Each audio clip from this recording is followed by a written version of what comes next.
Welcome to another episode of the CattleUSA Daily Podcast. Today, I have Dan Gerhold on with us with Logic Ag Marketing, an amazing partner that we have with the CattleUSA team and Logic Ag. Excuse me, Dan, would you please just take it away, share a little bit about yourself, about Logic, all the things like that, and just a little bit about our partnership that we have. You bet. Thank you, Lauren. Yes, as mentioned, my name is Dan Gerhold. Logic Ag Marketing, based here in Iowa, have two partners, both based in Storm Lake, have other agents and brokers that work for us and with us. As she mentioned, we're partnered with CattleUSA and happy to be working with them. Yeah, we absolutely love this partnership. Dan, can you share a little bit about kind of our partnership a little bit? What does that look like? What are we partnered doing? Stuff like that for people that maybe only know CattleUSA from a producer standpoint and not necessarily what we're doing on the LRP side and stuff. You bet. As an avid CattleUSA user, I have been for the last 15 years. Love jumping online, viewing those auction videos. It's kind of nice to be able to bid on cattle when you can't get to the sale. So was really, really excited to jump into this partnership with them as they're an industry leader in that space.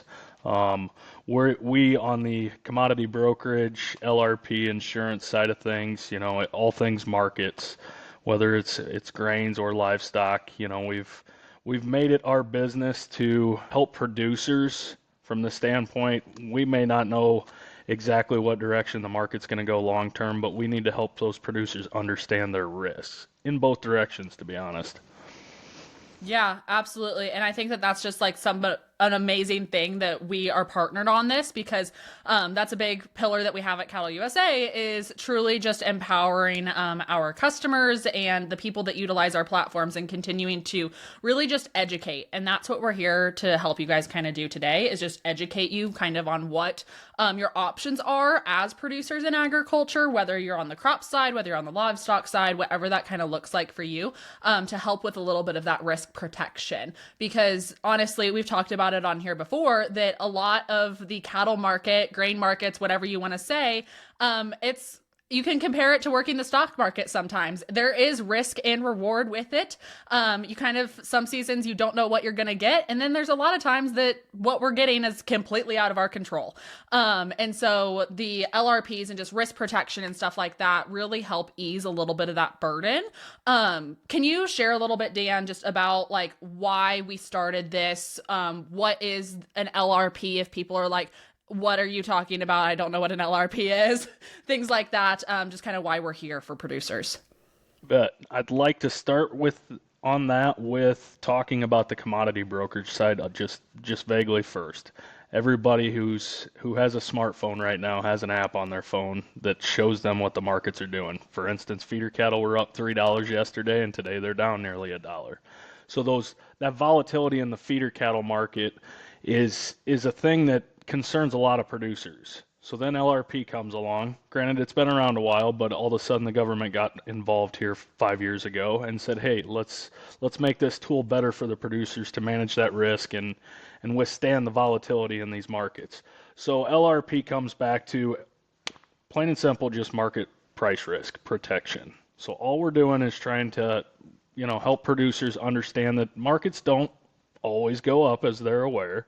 They also go down, and what's that mean for their operations? So now we can use this tool that's subsidized by the government, and we don't have to pay premium up front. We can use this tool to manage our price risk on the downside. Yeah, absolutely. And I think that that's the biggest thing to remember with this, is that this is a tool that no matter kind of where you are within the livestock or crop production side of agriculture, that a lot of people can utilize.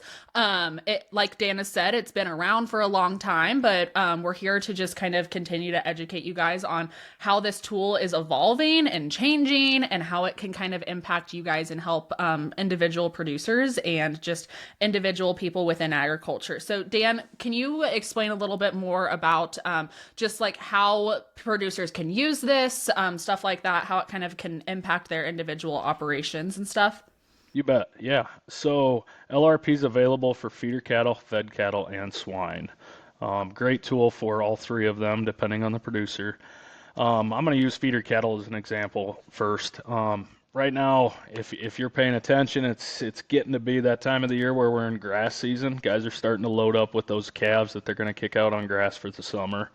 Um, I'm sure all those producers are aware that they're going to be buying calves at record high prices right now. It's very common to see a 5-6 weight calf knocking on $2,000 a head, plus or minus either side of it. You know, that with that comes an extreme amount of risk. We know these markets can be volatile and be affected by something completely outside of the cattle industry. So now we're looking at these record high inputs from these cattle. What happens if something happens and all of a sudden we're at the end of the summer that steer's only worth 18 or 1900? You know, what if it's worth 2100? You're still losing money. So how do we manage that risk? LRP is a great tool for that. As I mentioned, on the yearling side, it's awesome. On the cow-calf side, a producer could step in. If they haven't started calving yet, they can insure their unborn calves in the cow right now. That's really cool that we can step a full year out and cover that sales price and what that means for that producer. On the swine side of things, same thing. It's a very volatile market because it's more of a thinly traded market on the board. So we can use LRP to come in on the backside, avoid that volatility, avoid those margin calls, set that floor, and move on from there. Fat cattle, it also works great. I like using it as a basis play. There are months out of the year where typically we see a negative basis against fed cattle futures, and there's months where we want to avoid those negative basis months. So we're in the time of year and the time of cycle where the basis seems abnormally positive. And as we get down the road, starting to look at September, October, where we might see those negative basis timeframes again, fed cattle LRP is a really great tool. Yeah, it's a great tool across the board, whether you're in the cattle industry, whether you're in swine, whatever that kind of looks like for you guys on individual operations. But it's also not for everybody. There are certain aspects within our industry that this LRP is kind of niched into. And if you're outside of those niches, it's something that is great to know about, but might not be applicable to your operation. And I think that that's also important to remember too, that you have to look at your own operation and really look at it from a business aspect. We talk about that a lot, that you have to treat your operation like a business. It can't just be like a little family mom and pop thing. You have to look at it like a business. You've got these LLCs set up for a reason. Look at them like businesses.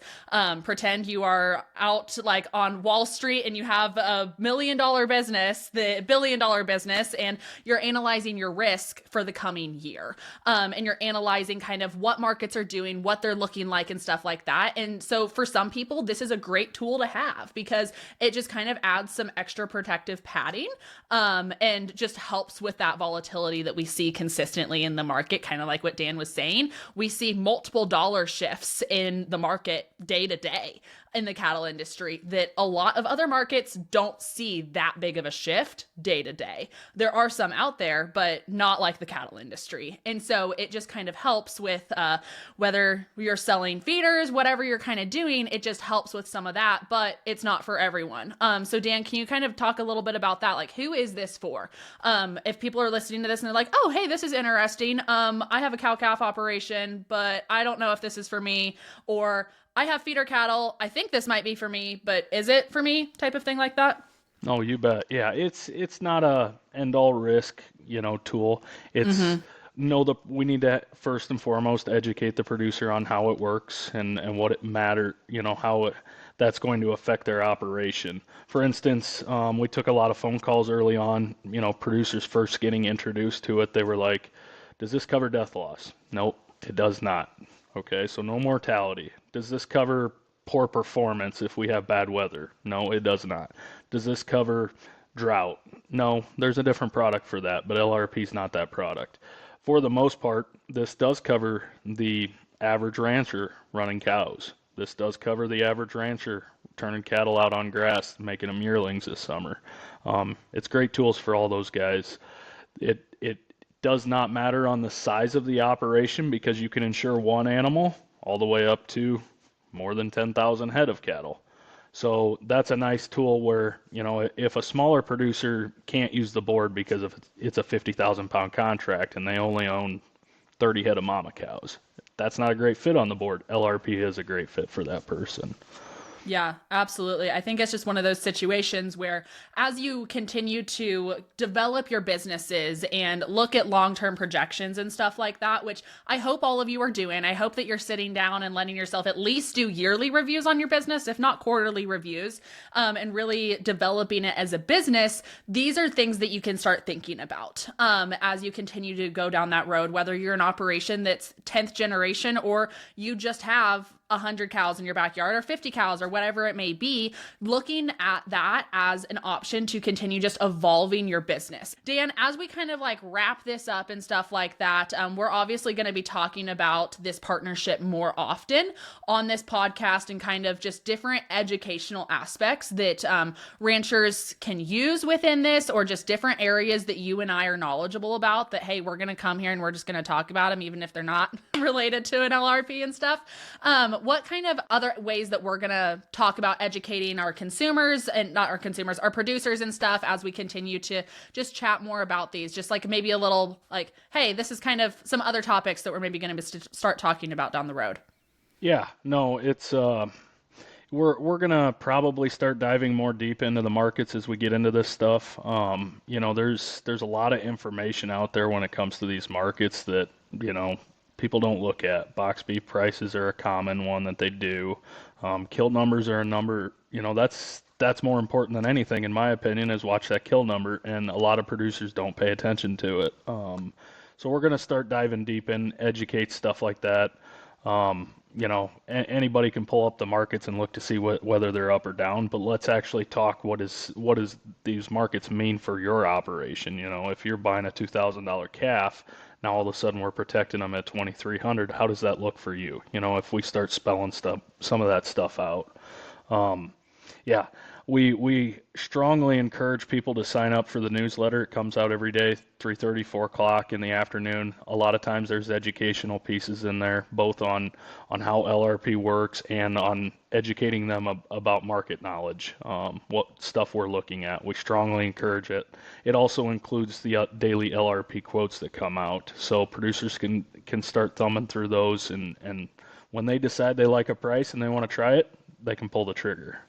Yeah, and we'll have all of that linked down in the show notes for you guys so that you can go sign up for that newsletter. And speaking from experience as a producer myself that is signed up for that list, it's super informational. I personally like to have things hit my email inbox or my notifications that I can go look at, get a quick little overview, and move on with my day. The Logic team does a great job at going and finding all of that information for us so that I don't have to go to 6 different websites and go analyze it all myself, because I don't have the time to do that, if I'm being frank. So it's lovely that Dan and his team do it, and then all of that stuff. And we also, in the CattleUSA newsletter and all of that stuff, have some blips about that.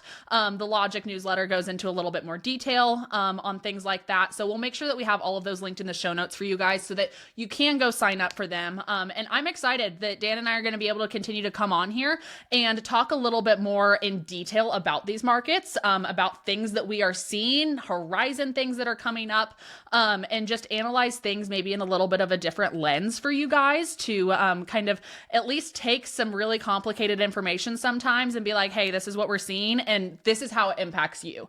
Because sometimes looking at markets can be like, okay, cool, I see the kill numbers, but I'm a cow-calf producer in Northeast Kansas. How does that impact me? Stuff like that. And kind of just really breaking it down for you guys and being like, okay, here's the information. Do with it what you will. This is kind of our thoughts and our opinions on it and stuff, and we'll go from there. So, Dan, thank you for your time today. Yes. And to all of you listeners out there, make sure you check out those show notes, subscribe, like, share, all the stuff. We appreciate it here at the CattleUSA team. And yeah, we will see you all tomorrow on another episode. We hope you all have a blessed rest of your day and that you're staying warm out there this cold winter. We'll see y'all.